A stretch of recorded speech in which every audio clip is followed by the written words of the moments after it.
Bienvenue dans cette analyse approfondie de la Foot Chrono 2026, un tournant historique pour la Première Ligue.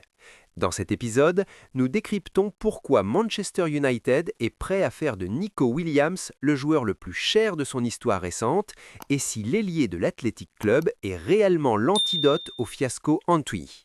Nous plongeons au cœur de la stratégie d'Arsenal. Mikel Arteta a-t-il enfin trouvé sa araignée avec Julian Alvarez pour détrôner Manchester City? Nous analysons également l'effondrement du système Blueco à Chelsea, pourquoi le passage express de Liam Rosnor est le symbole d'une gestion défaillante et comment Luis Enrique pourrait être l'ultime recours de Todd Boehly. Enfin, focus tactique sur la révolution des latéraux avec David Raum et Alejandro Balde, et le flair de Porto sur le dossier Jakub Kiwior. Entre data, géopolitique du football et tableau noir, voici le guide ultime de l'été qui va redéfinir la hiérarchie européenne. Mesdames et messieurs, installez-vous confortablement. Le football que nous connaissons est sur le point de basculer. Nous ne sommes pas simplement face à une fenêtre de transfert classique, nous sommes à l'aube d'une restructuration tectonique du paysage européen. Imaginez 100 millions d'euros posés sur la table pour un ailier basque qui refuse de trahir ses racines. Un champion du monde argentin qui cherche à s'émanciper de l'ombre d'un cyborg à Manchester. Et au milieu de ce chaos, un géant au pied d'argile, Chelsea, qui voit son modèle multiclub imploser en direct. Bienvenue dans ce Deep Dive. Aujourd'hui, on ne survole pas l'actu, on l'autopsie. On va comprendre pourquoi Man United mise tout sur le profil de Nico Williams, pourquoi Arsenal voit en Julian Alvarez le game changer ultime, et comment la valse des entraîneurs va redéfinir les forces en présence.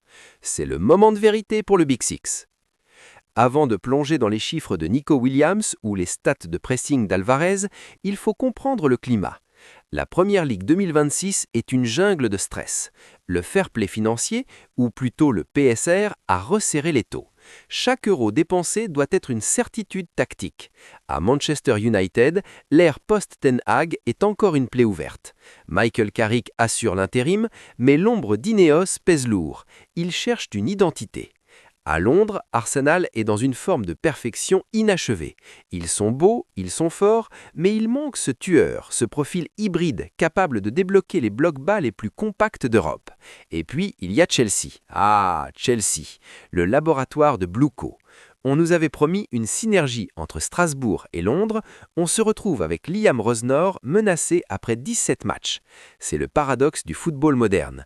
On achète des joueurs pour 10 ans, mais on ne laisse pas 6 mois à un coach. C'est dans ce contexte de tension absolue que les rumeurs que nous allons analyser prennent tout leur sens. Ce n'est pas du shopping, c'est de la survie. Parlons sérieusement de Nico Williams à United. Pourquoi 100 millions ? Pourquoi maintenant ? Si vous regardez la production d'Anthony ces dernières années, c'est un désert créatif. Manchester United a besoin de percussions verticales. Nico Williams, c'est l'essence même de l'ailier moderne qui n'a pas peur de la ligne de touche. Statistiquement, Williams se classe dans le top 1% des dribbleurs réussis en Europe. Mais ce n'est pas tout. Sa capacité à jouer des deux pieds le rend imprévisible. Contrairement à un ailier qui s'enferme sur son pied fort, Nico peut déborder ou repiquer. Tactiquement, pour Man United, cela change tout. Imaginez un bloc adverse obligé de s'étirer pour couvrir Williams, laissant des espaces béants pour Bruno Fernandes dans le demi-espace. C'est une question de géométrie. On passe d'un jeu de possession stérile à une menace de transition fulgurante. Le coût de 100 millions d'euros n'est pas seulement le prix du talent, c'est le prix de la libération tactique d'Old Trafford. Mais attention, passer de l'Athletic Club, un environnement protégé et familial, à la cocotte minute de Manchester, c'est un saut dans l'inconnu. Est-il prêt mentalement à porter le poids de cette étiquette ? Direction le nord de Londres. Arsenal rêve de Julian Alvarez. Pourquoi ? Parce que le projet Victor Gyökeres, bien que séduisant sur papier, a montré des limites en termes de fluidité collective. Arteta ne veut pas juste un buteur, il veut un premier défenseur. Alvarez, c'est un monstre de pressing. Il court pour 3, il harcèle les défenseurs centraux, il coupe les lignes de passe. Dans le système d'Arteta, où la récupération haute est la clé, Alvarez est le profil parfait. Historiquement, les transferts entre City et Arsenal ont souvent profité aux Gunners. Pensez à Gabriel Jesus ou Zinchenko. Mais ici, on parle d'un joueur qui a tout gagné. Son intelligence de jeu, sa capacité à décrocher pour créer un surnombre au milieu, c'est exactement ce que Kai Havertz essaie de faire, mais avec une finition bien plus létale. On parle d'un investissement de 90 millions de livres, c'est colossal. Mais si c'est la pièce qui permet de passer devant City au classement final, alors c'est un investissement rentable. Analysons ses XG, Expected Goals, il surperforme constamment car il a cette intuition du placement que peu possèdent.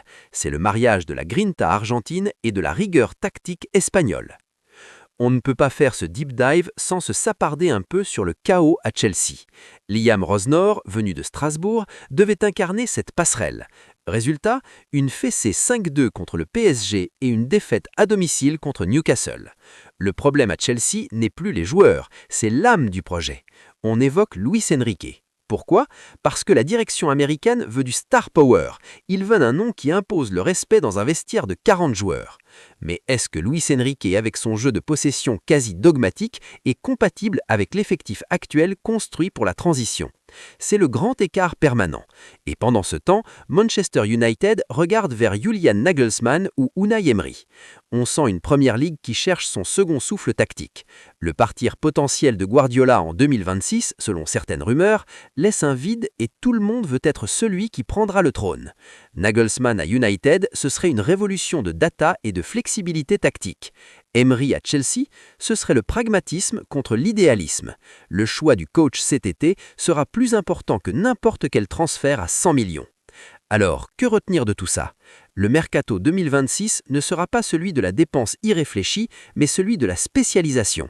United veut de la verticalité avec Nico Williams, Arsenal veut de l'intelligence collective avec Alvarez, la Juventus, elle, cherche la sécurité avec Alisson et des paris sur la jeunesse comme Arthur Atta.